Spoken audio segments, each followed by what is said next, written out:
Bonjour les sublimes parents. Alors vous vous souvenez qu'on avait évoqué cette situation où Sublime Maman était confrontée à une actualité très violente et ne savait pas tellement ce qu'il fallait dire aux enfants, jusqu'où, est-ce que même il faut en parler, et vraiment se poser la question de savoir comment avoir un discours bienveillant en dépit de cette actualité particulièrement violente. Alors, j'ai eu plein d'emails à ce sujet, donc merci beaucoup. Et je vais donc faire une petite synthèse de tout ce qui a été dit et revenir vraiment au point essentiel pour que ce soit très facile à mettre en place, quitte à ce que voilà, vous vouliez rediscuter de ces actualités avec vos enfants si c'est pertinent pour vous à ce moment-là. Alors le souci que Sublime Maman a effectivement, c'est que, l'enfant étant, en relation avec d'autres qui, ont des téléphones ou qui, ont accès aux informations à la maison peut-être un tout petit peu plus facilement que, chez, Sublime Maman, et bien, forcément dans la cour de récréation ou entre eux ou, sur, Snapchat et cetera, ils en parlent. Ils en parlent et il n'y a pas forcément de filtre, il n'y a pas beaucoup d'analyse et on arrive à amplifier ou à simplifier ou à finalement alarmer sans qu'il y ait beaucoup de sagesse autour de tout ça.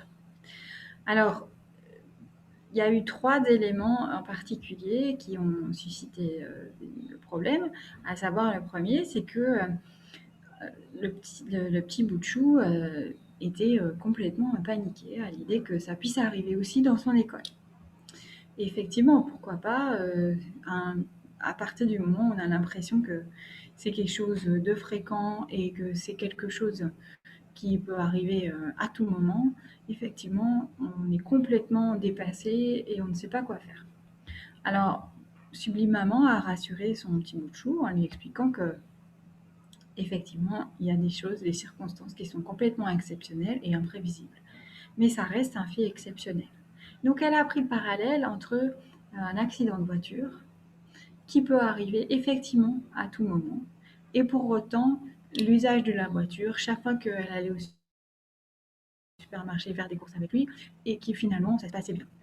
D'où le fait que il y a des choses contre lesquelles on ne peut pas se prévenir, se prémunir, mais qu'on peut quand même être vigilant. Et donc, avoir une discussion sur comment rester vigilant, comment faire attention à soi et faire attention aux autres. Donc, ça a été l'occasion de discuter sur la sécurité routière. Ça peut être aussi l'occasion de discuter de, des produits dangereux à la maison, etc. Donc, voilà, tous les risques auxquels nous sommes confrontés et qui méritent qu'effectivement on fasse attention et ils ont prémunis de cela. Et rappeler que c'est un événement tout à fait exceptionnel qui en soi ne veut pas dire que c'est une généralisation. La deuxième, c'était la réaction d'enfants un peu plus grands, et vraiment en colère et absolument un sentiment d'injustice et du coup aller dans la vraiment presque dans la vengeance avec beaucoup d'amalgame. Donc là, il y a eu deux approches. La première, c'était de faire la différence entre un comportement et une personne. Que chacun peut faire des erreurs et pour autant rester un être humain digne de respect. Alors, c'est très compliqué à dire quand ce sont des actes odieux. Pour autant, nos enfants, quand on le remet dans un contexte quotidien, peuvent très bien le comprendre.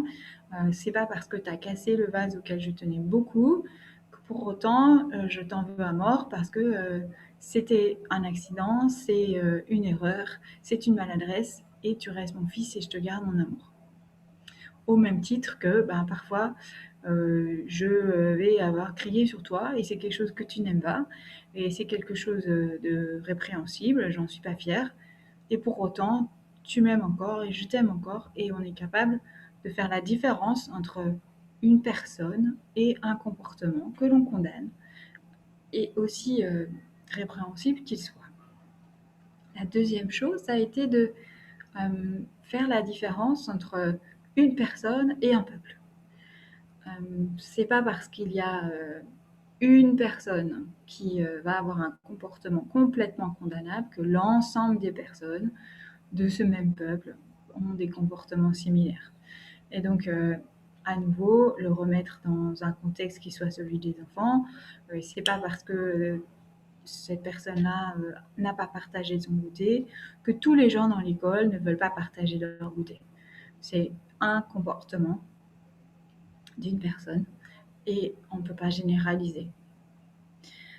Maintenant, effectivement, un comportement reste inadéquat ou insupportable ou illégal, d'où le fait qu'il y a une morale, une justice et des règles, et qu'effectivement, quand ces règles ne sont pas prises en compte, la société punit, au même titre qu'à la maison, il y a des règles, et que quand on est hors jeu, on va avoir une façon de punir, même si ce n'est pas une punition au sens physique du terme, il va y avoir une sanction qui va montrer qu'on n'est plus dans le cadre et qui permet de valoriser le fait de rester dans le cadre. Il y a tout un module de formation qui est le module numéro 3 qui permet de parler du cadre dans la formation à l'éducation bienveillante et que je vous invite à télécharger pour approfondir ce sujet. C'est une belle discussion à avoir à la maison et vraiment important parce que ça évite de faire la discipline tout le temps. Et la troisième émotion que Sublime Maman a fait attention de gérer, c'était ce sentiment d'impuissance, que de toute façon on ne peut rien y faire. Et donc on est dans la résignation complète et dans finalement la paralysie et l'inquiétude. Et donc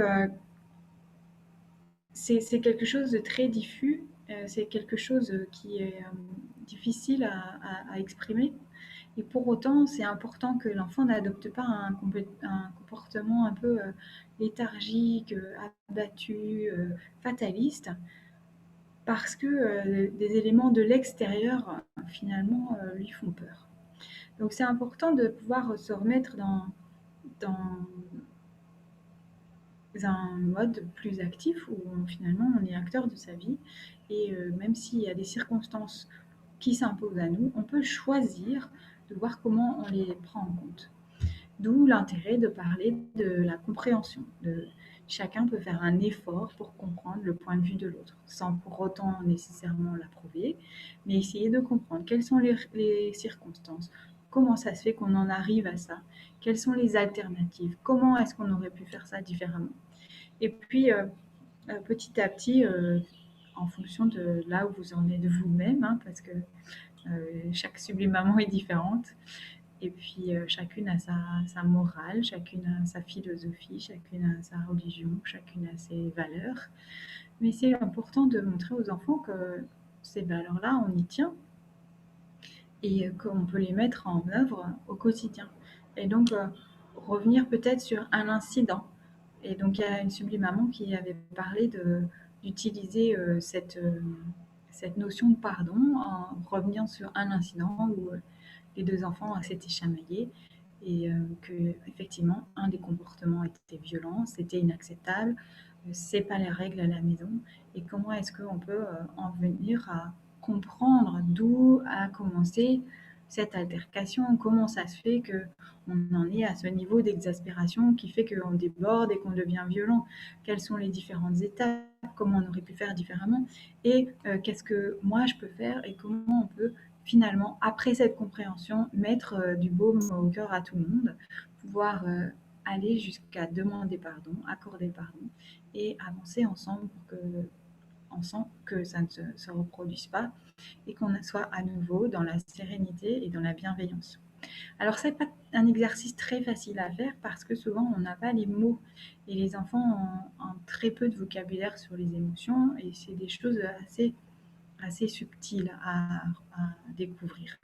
Donc c'est pour ça que je vous ai fait un kit spécial famille que vous pouvez télécharger gratuitement, c'est dans les liens. Et il y a des jeux qui sont destinés à être utilisés en famille pour mettre des mots sur ces émotions et pour apprendre à réduire l'intensité.